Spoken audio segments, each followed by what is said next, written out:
में भाई बोन बहुत अच्छा জায়গা है। বাংলাদেশের ছাত্র জনতা এদেশের মানুষ বুকের রক্ত দিয়ে যে ফ্যাসিবাদকে উৎখাত করেছে সেই ফ্যাসিবাদ এই বাংলার জমিনে আর দাঁড়াতে পারবে না।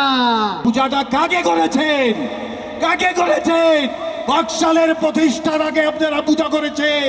সেইটা থেকে বের হয়ে যান। আমাদের সন্তানেরা আমাদেরকে সেখান থেকে মুক্তি দিয়েছে।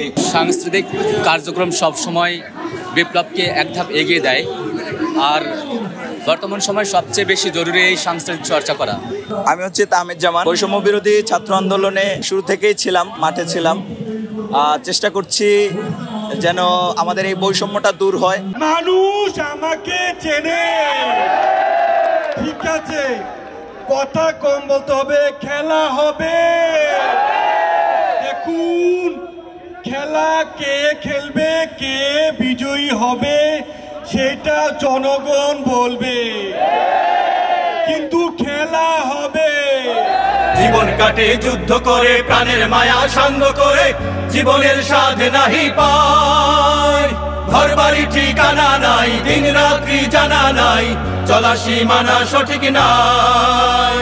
জানি শুধু চলতে হবে, এতরি বাইতে হবে। জানি শুধু চলতে হবে, এতরি বাইতে হবে।